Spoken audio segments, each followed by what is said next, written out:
Hi hello friends, welcome to Anjani world.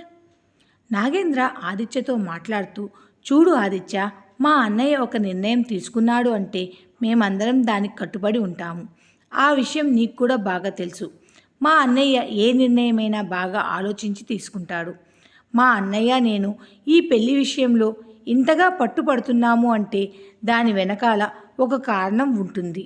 బాగా ఆలోచించుకో ఆదిత్య అని అంటాడు. నాగేంద్ర రాజ్యం వైపు చూసి, మీ అమ్మ చెప్పింది నిజమే. చస్తామని లేక ఇంకేదో చెప్పి పెళ్ళిళ్ళు చేయడం తప్పే. కానీ ఆదిత్య, ఈ పెళ్ళిళ్ళు మాత్రం ఖచ్చితంగా జరిగి తీరాలి. లేదంటే మా అన్నయ్య నేను ప్రాణాలతో ఉండమురా. ఇది మాత్రం నిజం అని చెప్పి నాగేంద్ర అక్కడి నుండి వెళ్ళిపోతాడు. అబ్బో, ఈ బెదిరింపులకేం తక్కువేం లేదు అని రాజ్యం కూడా మూతి తిప్పి ఆదిత్యతో, మీ నాన్న ఎప్పుడు ఇలానే మాట్లాడతాడు ఆదిత్య. నువ్వు ఆయన మాటలు ఏవి పట్టించుకోకు. నేను చెప్పింది మాత్రం గుర్తుపెట్టుకో అని చెప్పి రాజ్యం కూడా అక్కడి నుంచి వెళ్ళిపోతుంది. ఆదిత్య నాగేంద్ర మాటలను కొంచెం సీరియస్గానే తీసుకున్నాడు. రామయ్య ఇంట్లో కొంతమందికి ఈ పెళ్ళిళ్ళు నచ్చక, కొంతమందికి ఈ పెళ్ళిళ్ళు నచ్చి ఎవరి గోలలో వాళ్ళు ఉన్నారు. భారతి మాత్రం పెళ్ళి వద్దు అని చెప్పలేక, జరుగుతున్న పెళ్ళిని చూసి సంతోషించలేక చాలా ఇబ్బంది పడుతోంది. సమయం మధ్యాహ్నం 1 గంట. అందరూ భోజనాలకు రామయ్య ఇంట్లో చేరుతారు. అందరూ కూర్చొని భోజనాలు చేయడానికి ఒక పెద్ద డైనింగ్ టేబుల్, దాని మీద సుమారు 30 మంది కలిసి కూర్చొని భోంచేయవచ్చు. రామయ్య ఇంట్లో వారందరూ వెండి ప్లేట్లలోనే భోజనాలు చేస్తారు. రామయ్య ఇంట్లోనే కాదు, నాగేంద్ర, ఆంజనేయులు, దుర్గా ఇంట్లో కూడా అందరూ వెండి ప్లేట్లలోనే భోజనాలు చేస్తారు. అందరి వెండి ప్లేట్లపై వారి పేర్లను రాసిపెట్టి ఉంటాయి. పేర్ల ప్రకారం ప్లేట్లు పెట్టి భోజనానికి ఏర్పాట్లు చేసి ఐటమ్స్ అన్ని డైనింగ్ టేబుల్ మీద పెట్టారు భారతి, తులసి. రామయ్య ఇంట్లో దుర్గా, రాఘవయ్య వారి పిల్లల పేర్ల మీద కూడా వెండి ప్లేట్లు ఉన్నాయి. అందరూ ఎవరి ప్లేసుల్లో వాళ్ళు కూర్చుంటారు. భార్గవి, కృష్ణ, మధులు కూడా వారి ప్లేసుల్లో కూర్చున్నారు.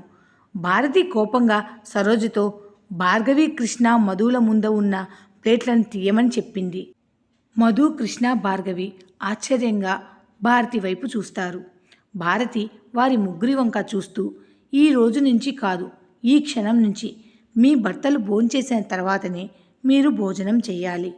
అంతేకాదు, ఇక నుంచి మీ ప్లేట్లలో కాకుండా మీ భర్త భోంచేసిన ప్లేట్లలోనే మీరు భోజనం చేయాలి అని అంటుంది.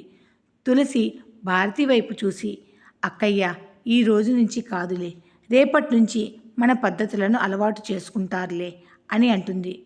రాజ్యం తులసి వైపు చూసి, రేపైతే ఏంటి, ఈరోజైతే ఏంటి, పద్ధతి అంటే పద్ధతే.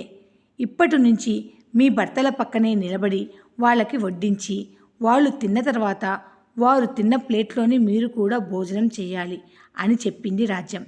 దుర్గ కూడా రాజ్యానికి వంత పాడుతూ మధుని, కృష్ణని, భార్గవిని కూర్చున్న చోటు నుంచి లేపి, సుధాకర్ పక్కన భార్గవిని, ఆదిత్య పక్కన మధుని, భాస్కర్ పక్కన కృష్ణని నిలబడి అన్నం వడ్డించమని చెప్పింది. రాజ్యం నాగేంద్రకి, భారతి రామయ్యకి, తులసి ఆంజనేయులకి అన్నం వడ్డించారు. భార్గవి నెమ్మదిగా సుధాకర్ వైపు చూసి అన్నం వడ్డిస్తూ అన్ని ఐటమ్స్ని కొద్ది కొద్దిగా వడ్డించడం ప్రారంభించింది. మధు కూడా ఆదిత్య ప్లేట్లో ముందు ఐటమ్స్ అన్నీ వడ్డించి వాటికి తగ్గట్లు అన్నం పెట్టింది. కృష్ణ మాత్రం చిరాగ్గా భాస్కర్ వైపు చూసి, ఏం కావాలో చెప్తే అవి పెడతాను అని విసురుగా అడిగింది.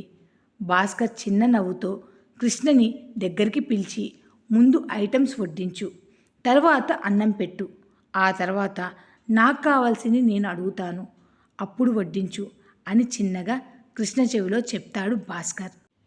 ఆదిత్య మధు వైపు చూశాడు. మధు, అన్ని ఐటమ్స్ పెట్టానుగా, ఇంకేం కావాలి అని కళ్ళతోనే అడుగుతుంది. ఆదిత్య చూపు మధు నడుముపై పడుతుంది.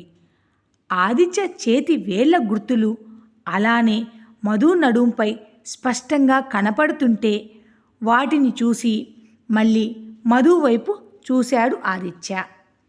ఆదిత్య చూపుని గమనించిన మధు తన నడుము దగ్గర ఉన్న తన ఓణీని సరిచేసుకుంటూ ఆదిత్య వైపు కోపంగా చూసింది.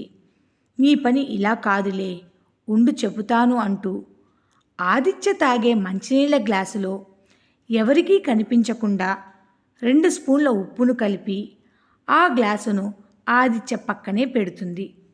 ఆదిత్య పెట్టిన అన్నంతోనే అన్ని ఐటమ్స్ని కలుపుకొని తినేసి ప్లేట్ని క్లీన్గా చేశాడు. మధ్యలో వాటర్ తాగుతాడేమోనని మాటిమాటికి గ్లాస్ని ఆదిత్య చేతికి అందిస్తూ ఉంటుంది మధు. పాపం మన మధుకి తెలియదు కదా, ఆదిత్య భోంచేసేటప్పుడు మధ్యలో మంచినీళ్ళు తాగడని. తన చేతులు వాష్ చేసుకోవడానికి వెళ్ళిపోయాడు ఆదిత్య. మధు ఆదిత్య వెనకాలే ఆ గ్లాస్ పట్టుకొని వెళ్ళింది. మధు వెళుతూ ఉండగా రవి, అక్క ఈ పచ్చడి చూడు ఎంత బాగుందో, తులసి అత్తయ్య చేసిందట, చాలా బాగుంది, ఒకసారి రుచి చూడు అని ఒక ముద్ద మధు నోట్లో పెడతాడు. ఆ పచ్చడి కారంగా ఉండడంతో కారం కారం అని అంటూ మధు వాటర్ కోసం వెతికింది. ఆదిత్య వెంటనే మధు చేతిలో ఉన్న గ్లాసును తీసుకొని మధు నోటికి అందించి ఆ వాటర్ని తాగిస్తాడు. మధు ఆ వాటర్ని మింగలేక కక్కలేక ఆ ఉప్పు వాటర్ని తాగలేక మధుకి కొరపోతుంది. ఆదిత్య మధు తలపై మొట్టుతూ మధు చెవి దగ్గర చేరి మధుకి మాత్రమే వినపడేలా, పిల్లి కళ్ళు మూసుకొని తనని ఎవరూ చూడట్లేదని పాలు తాగుతుందట, నీ పని కూడా అలానే ఉంది అని చెప్పి గ్లాస్ మధు చేతికి ఇచ్చి, ఇంకోసారి గ్లాస్ వాటర్లో ఉప్పు కలిపితే 2 స్పూన్ల ఉప్పు కాకుండా 5 స్పూన్ల ఉప్పు కలుపు అంటాడు, అప్పుడు టేస్ట్ బాగుంటుంది అని మధు చెవి దగ్గర చేరి చెప్పి పక్కకి వెళ్ళిపోతాడు ఆదిత్య. మధు ఆ ఉప్పు వాటర్ని తాగలేక షింక్ దగ్గరికి వెళ్ళి ఆ వాటర్నంతా కక్కేసి నోరు కడుక్కొని మధు ఆదిత్యని ఆశ్చర్యంగా చూసింది. మగవారి భోజనాల తర్వాత దుర్గ రాఘవయ్య ప్లేట్లో అన్నం పెట్టుకోగా, రాజ్యం నాగేంద్ర ప్లేట్లో, భారతి కూడా రామయ్య ప్లేట్లో, తులసి ఆంజనేయుల ప్లేట్లో అన్నం పెట్టుకొని తినడం ప్రారంభించారు. వాళ్ళని చూసి ఇష్టం లేకపోయినా ఆదిత్య ప్లేట్లో మధు అన్నం పెట్టుకొని తినడం ప్రారంభించింది.